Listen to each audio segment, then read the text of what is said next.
My name is Nadia Alarscy, and I need to tell you what happened on Halloween night 2023. Not because I want to relive it, but because if I don't get this out, I think I'll lose what's left of my mind. I'm 29 years old, and I work as a graphic designer from home in a quiet suburb outside Portland, Oregon. The kind of neighborhood where people actually know their neighbors, where kids ride bikes until the streetlights come on, where Halloween is still a big deal. That year, I'd been living in my house for about 8 months. It was my first real home purchase, a small craftsman bungalow with a front porch perfect for fall decorations. I'd gone all out that October, spending way too much money on an inflatable, ghost, orange string lights, and a fog machine that barely worked. I was proud of my setup. It felt like I was finally participating in the neighborhood, finally becoming part of the community instead of just the quiet woman who worked from home and kept to herself. The day before Halloween, my neighbor across the street, an older woman named Patricia, stopped by with homemade pumpkin bread. She was the kind of neighbor everyone wishes they had, always smiling, always ready with a wave or a kind word. We stood on my porch talking for maybe 20 minutes about the upcoming trick-or-treaters, comparing notes on how much candy we'd bought. "I always get the good stuff," Patricia said with a wink. "Full-size bars. The kids remember that. They come back year after year." She paused, her smile fading slightly. "Just one thing, dear. If anyone comes to your door after 10 o'clock, don't answer it." I laughed, thinking she was joking. "Why? Is there some Halloween curfew I don't know about?" Her expression didn't change. "I'm serious, Nadia. After 10, keep your porch light off and don't answer the door. Doesn't matter who's out there or what they say they need." The way she said it sent a chill through me, but before I could ask what she meant, she patted my arm and headed back across the street. I watched her go, feeling suddenly uneasy in the afternoon sunlight. Halloween night started perfectly. I'd taken the day off work to prepare, filling a giant plastic cauldron with candy, setting up my fog machine, testing my doorbell camera to make sure it was recording. By 6 o'clock, I was ready. The street was already alive with families, kids in costumes running from house to house, parents trailing behind with flashlights and phones. I recognized some of my neighbors, waved at a few, felt that warm sense of belonging that I'd been craving since I moved in. The first few hours were exactly what I'd hoped for. I must have answered the door 50 times, handing out candy to princesses and superheroes, zombies and dinosaurs.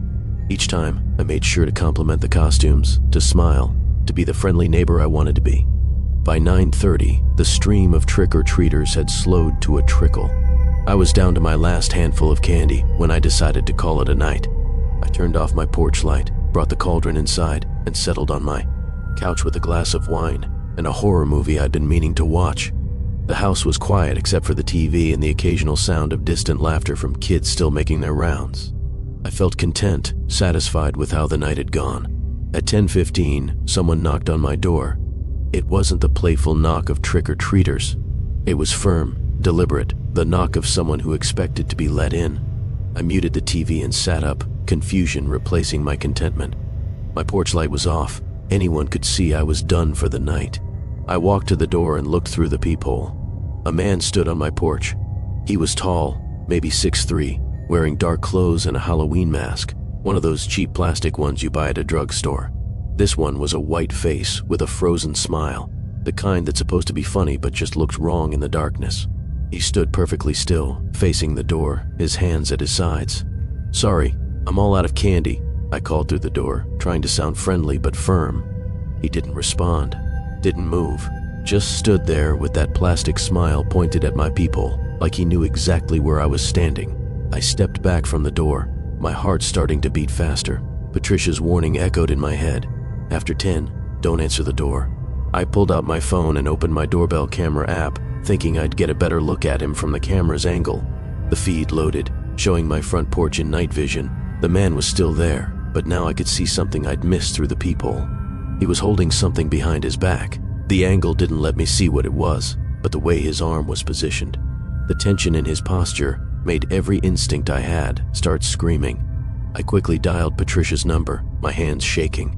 She answered on the second ring, her voice instantly alert despite the late hour. "Nadia, what's wrong?" "There's someone on my porch," I whispered, even though I knew he couldn't hear me through the door. "He knocked, and he won't leave. He's just standing there, and Patricia, I think he's holding something behind his back. Don't open the door," she said immediately. I'm calling the police right now. Stay away from the windows." I hung up and backed further into my living room, keeping my eyes on the front door. Through the small window beside it, I could see the man's silhouette against the porch light from the house next door. He still hadn't moved. 5 minutes passed, then 10. My phone rang, making me jump. It was Patricia again. "The police are on their way," she said. "They said to stay inside and stay on the phone with me. Can you still see him?" I crept closer to the window, angling my phone so I could see the camera feed. "He's still there." "Patricia, what is this? What's happening?" There was a long pause before she answered. "This has happened before, dear. Not every year, but sometimes. Always on Halloween. Always after 10. They come to doors and they wait. Just wait. The police know about it." "Who are they? What do they want?" "No one knows. They never speak. They just stand there until the police arrive, and then they're gone. They've never hurt anyone, but Nadia, listen to me very carefully. Don't let him see you watching. Don't let him know you're afraid." Too late, I thought, because at that exact moment, the man's head tilted slightly. Slowly, deliberately, he turned his masked face toward the window where I was standing. Even through the cheap plastic in the darkness, I felt his eyes find mine. I stumbled backward, dropping my phone. Patricia's voice called out from the speaker on the floor, but I couldn't move to pick it up. The man turned his whole body to face the window now. Then, with movements that were too smooth, too controlled, he raised his right hand from behind his back. He was holding a Polaroid camera. Before I could process what that meant, there was a flash. He'd taken my picture through the window. My blood went cold. He lowered the camera, and I watched as the photo slid out. He caught it, held it up, shook it gently the way you do with Polaroids. Then he carefully placed it on my porch railing. The entire time, he never looked away from my window. Sirens wailed in the distance, getting closer. The man's head tilted again, like he was listening. Then, without any hurry at all, he walked down my porch steps and disappeared into the darkness between houses. I finally moved, scrambling to pick up my phone. "Patricia, he left. He's gone. Did he do anything? Say anything?" "He took my picture," I said, my voice barely working, "with a Polaroid camera. He left it on my porch." The silence on the other end was heavy with something I couldn't identify. Fear, maybe, or recognition. "Don't touch it," Patricia said firmly. "When the police get there, don't touch it. Let them handle it." 2 patrol cars arrived minutes later, their lights painting my quiet street in red and blue. I met the officers at my door, and they listened to my story with expressions. That told me Patricia was right. They had heard this before. One of them, a young woman with kind eyes, went to examine my porch while her partner checked the perimeter of my house. She came back holding the Polaroid in a gloved hand, sealed in an evidence bag. "Miss Alarscy, I need to ask you something. Have you been experiencing anything unusual in the weeks leading up to tonight? Anyone following you? Strange calls? Anything out of place?" "No, nothing." "Why? What is this?" She exchanged a glance with her partner. "We're not entirely sure. But this isn't the first time this has happened in Portland neighborhoods. Always on Halloween. Always the same pattern. Someone in a mask, waiting at doors after 10 p.m., taking Polaroids of residents through their windows. That's insane. Why? What do they do with the pictures?" The officer hesitated. "That's the thing. We've never been able to track them down afterward. They disappear completely. No fingerprints, no DNA, no trace. It's like they don't exist. That can't be true. He was right there. He was real." "I'm not saying he wasn't real, ma'am. I'm saying we can't find them afterward." She held up the evidence bag. "But there's something else. When we've recovered these Polaroids in the past, they all have something written on the back. Same thing every time." My mouth went dry. "What does it say?" She turned the bag around. On the back of the Polaroid, in neat handwriting, were 3 words: "Soon." Very soon. I stopped sleeping well after that night. The police increased patrols in the neighborhood, and Patricia checked on me daily, but the fear didn't fade. It deepened. Because 2 weeks after Halloween, I found another Polaroid in my mailbox. This one showed me sitting in my living room, taken through my window. I hadn't heard anyone outside. Hadn't seen anyone. The camera must have been completely silent. On the back, the same handwriting, getting closer. The police installed better cameras, changed my locks, did everything they could. But the Polaroids kept coming. 1 a week. Each one showing me in my house, going about my life, completely unaware I was being photographed. The angles were impossible, shot from places no one should have been able to stand without me noticing. The last one arrived yesterday. It shows me sleeping in my bed, taken from directly above, as if someone had been on my ceiling. On the back, the message had changed. Tomorrow. Finally tomorrow. Today is Halloween again. I'm not home. I'm writing this from a hotel 3 towns away, with the door locked and the chair wedged under the handle. I called Patricia before I left, told her I wasn't staying at the house tonight. She didn't try to talk me out of it. She just said, "Smart girl. Maybe next year you should spend Halloween somewhere else entirely. Somewhere they can't find you. But I don't think there is anywhere they can't find me. Because this morning, before I checked out of my house, I found one more Polaroid slipped under my door. This one was different. It showed the hotel I'm staying at right now. The exact room. The exact window. I haven't opened my curtains since I arrived. The handwriting on the back. We collect everyone eventually. It's almost 10 p.m. Someone just knocked on my door 3 times. Firm and deliberate. I'm not going to answer it, but I don't think that matters anymore. Let me tell you about the Halloween. I learned that some traditions have teeth. My name is Dante Rossi. I'm 34, and I've been living in the same apartment building in Chicago for the past 6 years. It's one of those old converted warehouses in Pilsen, all exposed brick and industrial windows. The kind of place that looks cool in photos, but is actually kind of a nightmare to heat in winter. But the rent was good, the neighborhood was safe, and I liked my neighbors well enough, especially the one across the hall. Her name was River Cross, and she'd moved in about 2 years before the incident. Early 30s, worked as a photographer, kept strange hours, but was always friendly when we passed in the hallway. We had that kind of neighborly relationship where you chat for a few minutes when you run into each other, help with groceries occasionally, but don't really get into each other's lives. I knew she was single, knew she traveled a lot for work, knew she made amazing coffee, because she'd brought me a cup once when I was struggling with furniture delivery. That was the extent of it. Halloween 2024 fell on a Thursday, and I'd taken Friday off to make it a long weekend. I didn't have big plans, just staying in, maybe watching some horror movies. Definitely not dealing with the crowds at the bars in Wicker Park. River had mentioned she was doing the same, said she was tired of the Halloween scene and just wanted a quiet night at home. The building didn't get many trick-or-treaters since you needed a key fob to get through the main door. But a few residents with kids would walk the halls for a sort of mini trick-or-treating experience. I'd bought a bag of candy just in case. But by 9 p.m., I'd only had 2 knocks. I was settling in with my 3rd beer and a Carpenter marathon when I heard something that made me pause the movie. Shouting. From River's apartment. It wasn't screaming exactly, more like angry yelling, the kind of raised voice that cuts through walls and makes you sit up and pay attention. I couldn't make out words, but the tone was clear. Someone was furious. I stood up, walked to my door, pressed my ear against it. The yelling continued, and now I could tell it was River's voice, but there was something off about it.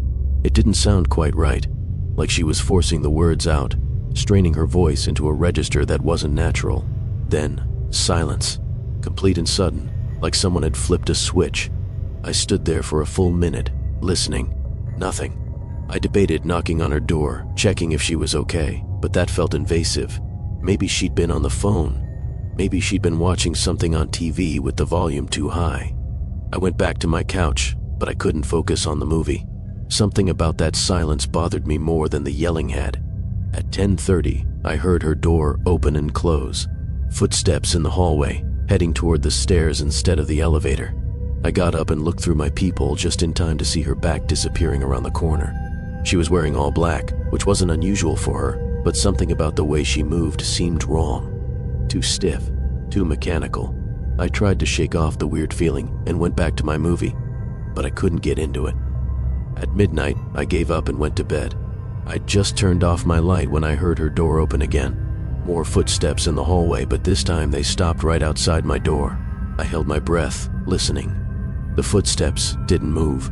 Someone was standing just on the other side of my door, close enough that I could hear breathing. Not heavy breathing, just the quiet, steady rhythm of someone standing completely still. I slipped out of bed as quietly as I could and crept to the door, looking through the peephole. River was standing in the hallway, facing my door, but something was wrong with her face. In the dim hallway light, her expression looked frozen, mask-like, and her eyes were too wide, too fixed. She wasn't blinking. As I watched, her hand slowly rose and she knocked on my door. 3 soft taps. I didn't move, didn't breathe. Just watched through the peephole as she stood there, hands still raised, waiting. After a moment, she knocked again. Same 3 soft taps. "Dante," she said, and her voice was all wrong. It had that same strained quality I'd heard during the yelling, but now it was quiet, flat, emotionless. "I know you're there. I can hear you breathing." I stepped back from the door, my heart hammering. There was no way she could hear me breathing through the door. No way. "I need to tell you something," she continued in that dead voice. "About Halloween, about what happens when the masks come off. You need to understand before it's too late." I grabbed my phone from the nightstand, thumb hovering over 911. But what would I say? My neighbor is knocking on my door and talking weird? That wasn't an emergency. "I learned the truth 3 years ago," River's voice continued. "On Halloween. That's when they come out. That's when they find people like me, people like us. We look human most of the year, Dante. We act human. We do such a good job that we even fool ourselves. But on Halloween, we remember what we really are." Ice ran down my spine. This was insane. This was some kind of breakdown. I should call someone, get her help, but I couldn't move. Couldn't look away from the peephole. "They found me on Halloween night," she said. "I was walking home from a party. They were wearing masks, but when they took them off, I saw what was underneath. And they showed me what was underneath me too. We're everywhere, Dante, in every city, every town, wearing human faces, living human lives. But on Halloween, we feed." "River," I said, finally finding my voice. "Are you okay? Do you need me to call someone?" She tilted her head, a movement that was too fast, too sharp to be natural. "I'm better than I've ever been, and you will be too. I chose you, Dante. Out of everyone in this building, I chose you. Because you're lonely, because you're kind, because you're ready to be more than what you are. I don't understand what you're talking about. You're scaring me." "Good," she said, and smiled. The smile was the worst part. It stretched too wide, showing too many teeth. Fear makes the transformation easier, opens you up, makes you receptive. I was afraid too at first, but then I felt it happening, felt myself becoming what I was always meant to be. And the hunger, Dante, the hunger is exquisite. I backed away from the door, phone shaking in my hand. "I'm calling the police. They won't come in time," she said. "And even if they did, what would they see? Just a woman knocking on her neighbor's door. Just someone concerned about a friend. They wouldn't see what I really am.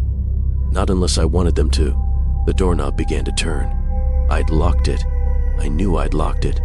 But the knob was turning anyway, slowly, as if whatever was on the other side didn't need keys or locks or permission. I ran to my bedroom, slammed the door, shoved my dresser in front of it. My hands were shaking so hard I could barely dial 911. 911. "What's your emergency?" "Someone's breaking into my apartment," I gasped out. "My neighbor, she's trying to get in. She's saying crazy things. I think she's having some kind of breakdown." "Are you in immediate danger, sir?" "Yes, she's turning the doorknob. She's trying to get in. I'm dispatching officers to your location now. Stay on the line with me. Can you get to a safe room?" "I'm in my bedroom. I blocked the door." "Good. Stay there. Officers are 3 minutes away." But 3 minutes felt like hours. I could hear my apartment door swing open. Could hear footsteps crossing my living room. Could hear that voice, still flat and dead, calling my name. "Dante, don't make this difficult. It's a gift what I'm offering you. Most people never get the chance to become something more, something powerful, something eternal." The bedroom door shuddered as something hit it from the other side. The dresser scraped across the floor, moving despite its weight. "They're almost there," the dispatcher said in my ear. "Just hold on." Another impact. The dresser moved another inch. "I can smell your fear," River's voice said from the other side. "It's delicious. But imagine not being afraid anymore, Dante. Imagine being the thing others fear. Imagine the freedom." A third impact. The dresser was halfway across the room now. Then sirens. Blessed, beautiful sirens wailing outside. The impact stopped. I heard footsteps retreating quickly, heard my apartment door slam. When the police arrived and I finally opened my bedroom door, my apartment was empty. The front door was wide open, swinging slightly in the draft from the hallway. There was no sign of River. They checked her apartment. She wasn't there. Her door was unlocked, and inside, They found something that made even the veteran cops look disturbed. The walls were covered in photographs, hundreds of them. But they weren't her usual artistic work. They were pictures of people, taken from a distance, through windows, from impossible angles, and each photo had a date written on it. Halloween dates, going back years. In the center of her living room wall, there was a gap where one photo should have been. Under it, written in what looked like dried blood, were 2 words: Nadia Alarscy. They never found River. She vanished that night, leaving behind only those photographs and a statement I gave that probably made me sound insane. The detective who handled the case told me they'd found similar crime. Scenes in other cities, always around Halloween, always involving someone who disappeared completely, leaving behind walls of photographs and claims about transformation and feeding. I moved out of that building a week later, broke my lease, lost my deposit, didn't care. I couldn't stay there, couldn't walk past her empty apartment, couldn't stop seeing that too wide smile in my mind. But here's what keeps me awake at night. Here's what I can't tell anyone because they'll think I'm crazy sometimes. When I look in the mirror, I see something flicker across my face. Just for a second, just long enough to make me doubt what I'm seeing. My smile stretches a little too wide. My eyes open a little too far, and I feel something moving under my skin, something that wants to come out. River said she chose me, said I was ready to become something more. I don't know if she succeeded in whatever she was trying to do that night, but every Halloween since then, I feel different. Hungry in a way I can't explain, aware of things I shouldn't be aware of, and I find myself standing outside people's doors late at night, hand raised to knock, words forming in my throat that aren't quite my own. Maybe she was having a breakdown. Maybe it was drugs or psychosis or some elaborate Halloween prank that went too far. Or maybe some of us really are wearing masks all year long, and maybe Halloween is when those masks start to slip. I'll find out for sure tonight, because right now, as I'm recording this, I'm standing outside someone's door. I don't remember walking here, don't remember leaving my new apartment, but here I am, in a building I've never been to before, looking at a door with the number 237 on it. And I'm so hungry. My hand is rising. I can't stop it. 3 knocks, soft and deliberate. Someone's coming to the door. I can hear them on the other side, breathing, just like I could hear them breathing all year while I waited for this night. The door is opening, and I'm smiling. This is probably going to be my last recording, so I'm going to make it count. My name is Atlas Gray. I'm 26 years old, and I used to make horror videos for YouTube. Used to, past tense, because what I found 3 weeks ago isn't entertainment anymore. It's evidence, or a warning, or maybe it's a confession. I'm not sure which. It started when I bought a box of old VHS tapes at an estate sale in rural Michigan. I collect vintage horror movies, the weird obscure stuff that never made it to streaming, the kind of films that only exist on degraded magnetic tape that maybe 50 people in the world have ever seen. The estate sale was for a guy named Leonard Pritchard who died in September with no family to claim his stuff. The ad said he'd been a film collector, had boxes of tapes and DVDs and even some 16mm reels. I drove 4 hours to get there. The house was exactly what you'd expect, isolated, run down, windows dark even in the afternoon sun. The estate sale company had set up tables in the driveway with boxes of books and clothes and kitchen stuff. But I went straight for the basement where they'd said the film collection was stored. It was massive. Hundreds of tapes, organized by genre, all meticulously labeled in neat handwriting. Horror, sci-fi, noir, westerns. I spent an hour going through them, filling a box with titles I'd never heard of. And then, in the very back of the basement, behind a stack of water-damaged boxes, I found a separate shelf. No label, just 5 VHS tapes with dates written on the spines. Halloween 1995, Halloween 2001, Halloween 2007, Halloween 2013, Halloween 2019. There was a gap where a 6th tape should have been, like it was waiting for something. Like the collection wasn't complete yet.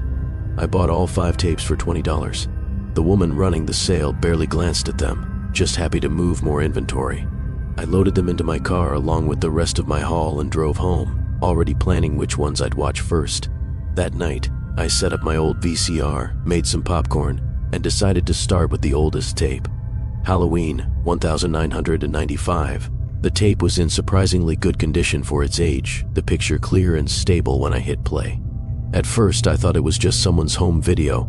The timestamp in the corner said October 31st, 1995, 9:47 p.m. The camera was positioned in what looked like someone's living room, pointed at a couch and a coffee table. Amateur horror movie, I thought. Someone's homemade Halloween project. Then a woman walked into frame. She was young, maybe mid-20s, wearing jeans and a sweater. She sat on the couch looking nervous, glancing at the camera like she wasn't sure she should be doing this. After a moment, she took a deep breath and started talking. "My name is Christine Valdez. It's Halloween night 1995.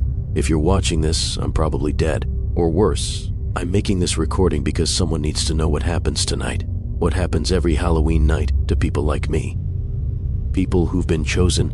My popcorn sat forgotten. This was too good. Too real. The production value was perfect. The acting subtle and genuine. This was either a lost gem of indie horror or the most elaborate found footage setup I'd ever seen." Christine continued. 3 months ago, I started receiving photographs in my mailbox. Polaroids. Each one showed me going about my daily life, taken from angles and distances that should have been impossible. I went to the police. They said there wasn't much they could do without more evidence. The photographs kept coming, one every few days, always showing me closer, more intimate. Me in my car, me at work, me through my bedroom window at night. She pulled out a stack of Polaroids and showed them to the camera.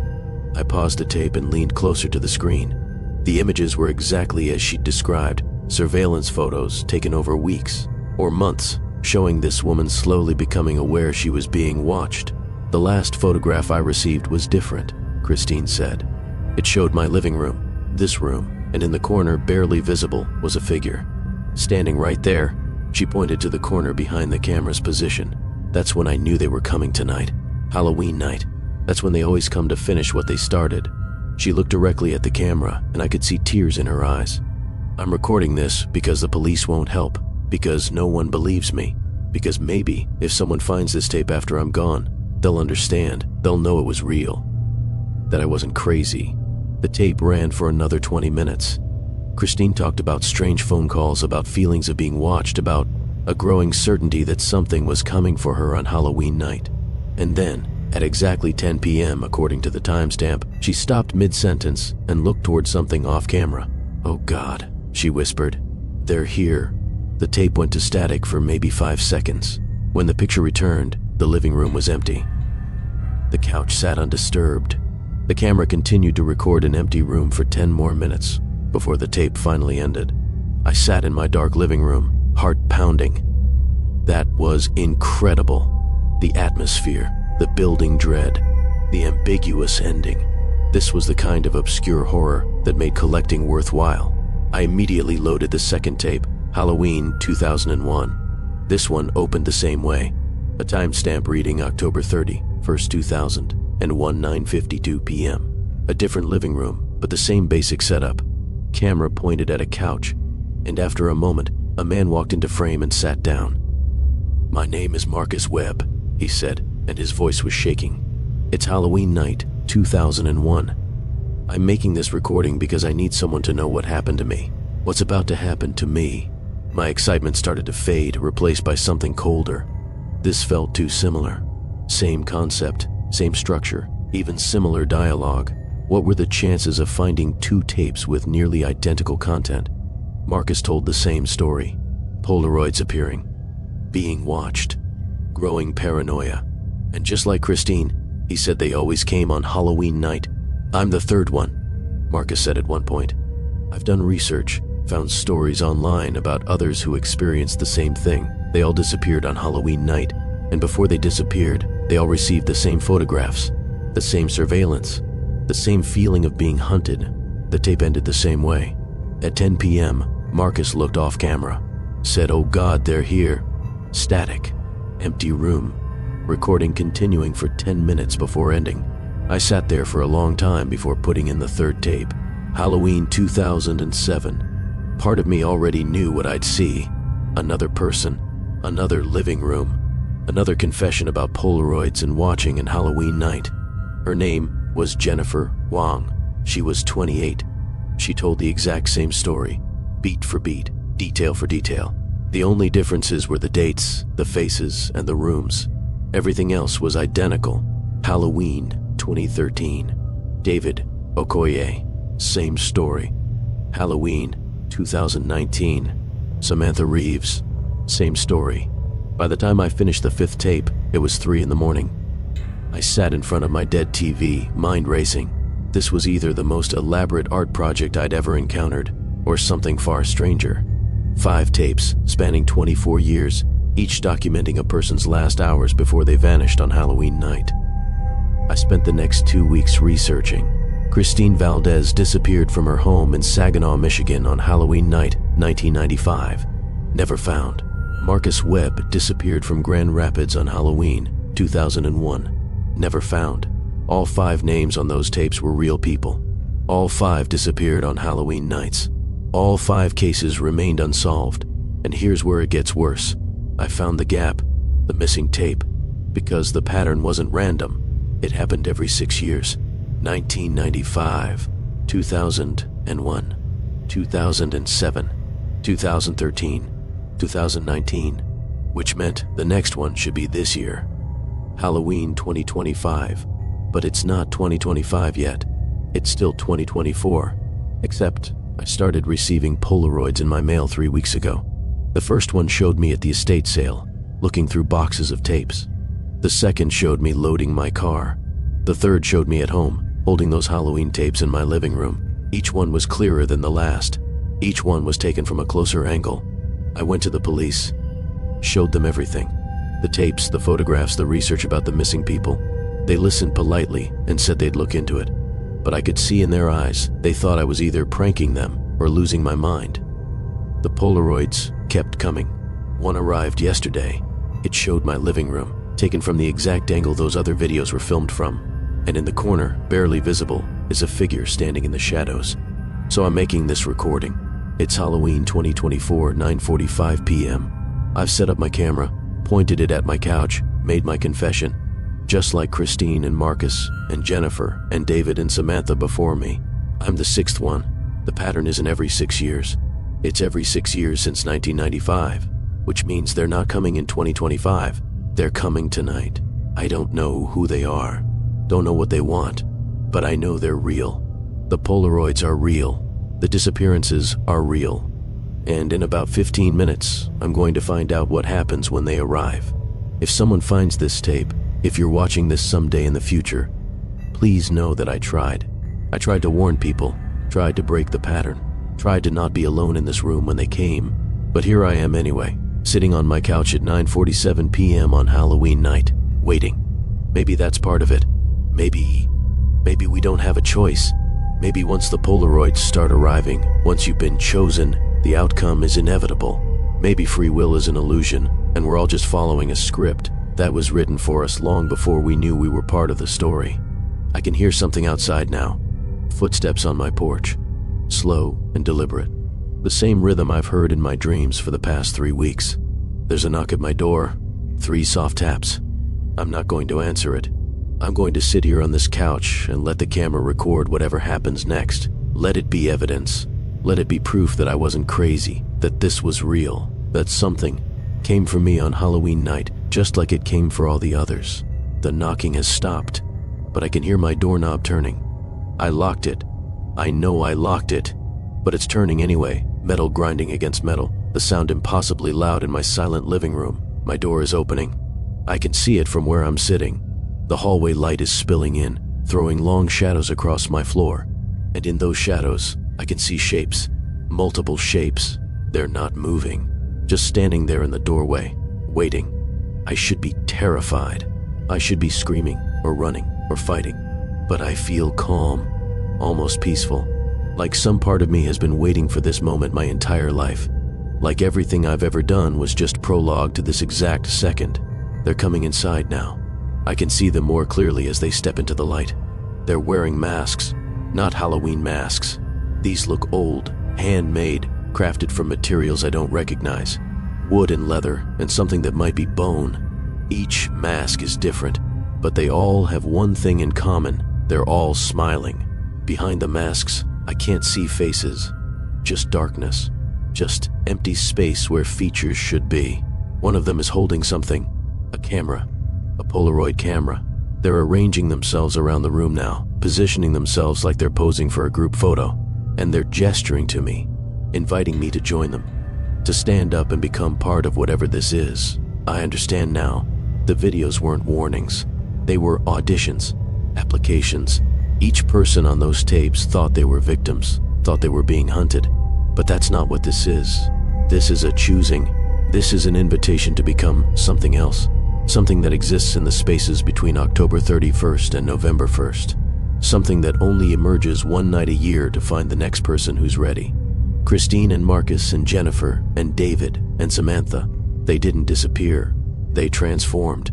They became part of this, part of the pattern, part of the tradition that's older than any of us can imagine.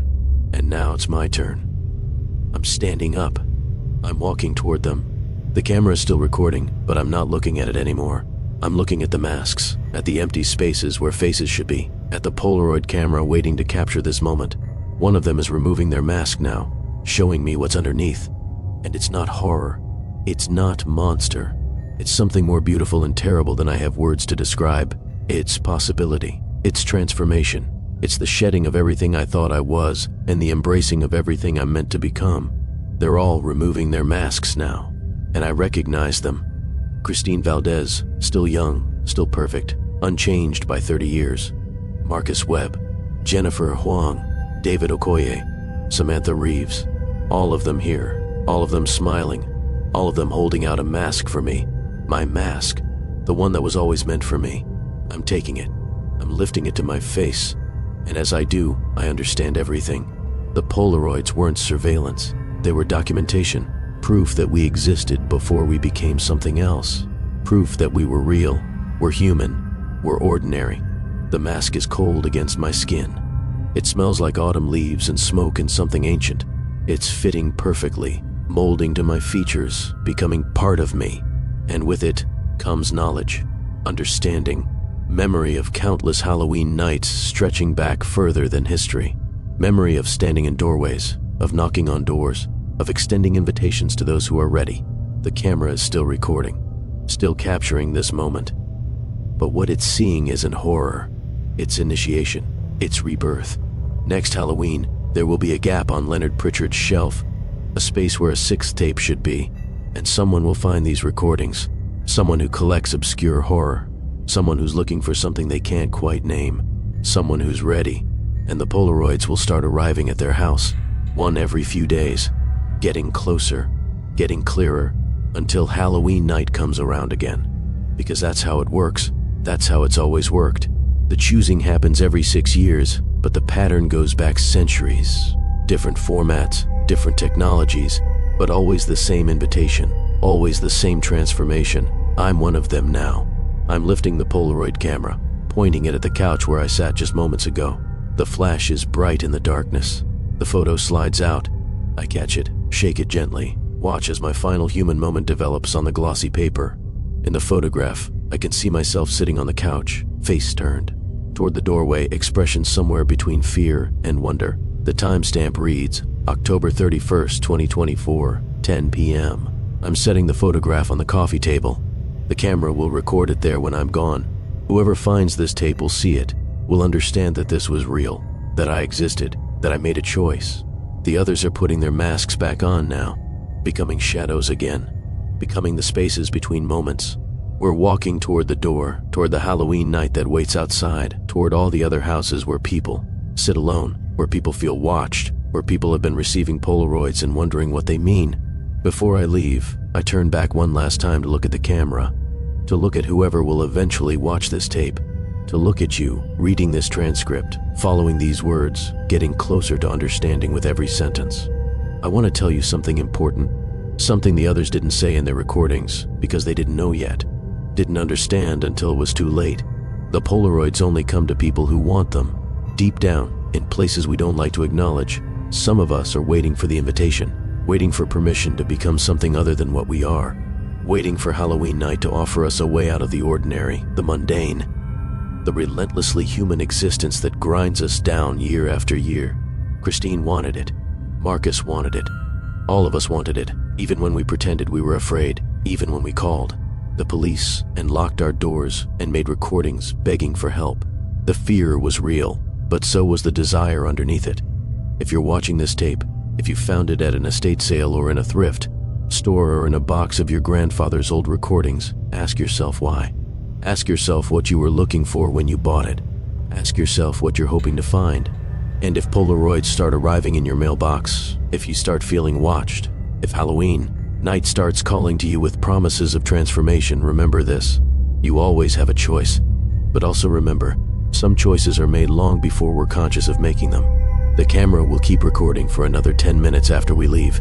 It will capture an empty room, a photograph on a coffee table, and the faint sound of footsteps walking away into the night. And then it will stop, and the tape will end, and someone will find it and watch it and wonder if it was real. It was real. It is real. It will be real again next Halloween, and the Halloween after that, and every Halloween until the end of time. We're leaving now. The door is closing behind us. The night is waiting. And somewhere out there, in a house we haven't identified yet, a person is sitting alone, checking their mailbox one more time before bed, finding a Polaroid they don't remember receiving.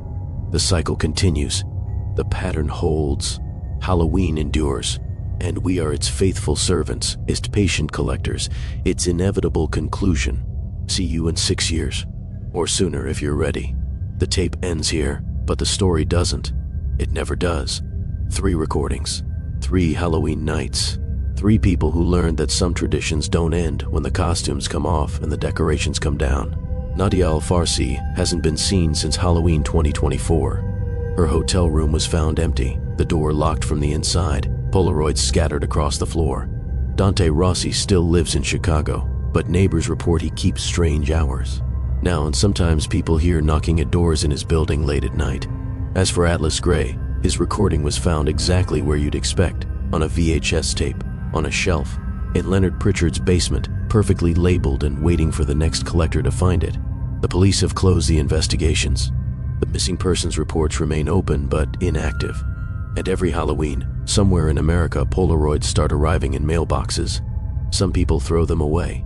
Some people call the police. And some people keep them. Save them. Wait for October 31st with a mixture of fear and anticipation they don't quite understand. If you receive a Polaroid you don't remember posing for, ask yourself, do you really want to know who took it? Do you really want to understand what it means? Or is it better to remain in the comfortable darkness of not knowing? Because once you see the truth, once you understand the pattern, once you accept the invitation, there's no going back. Happy Halloween. And remember, some masks never come off. They just become your face.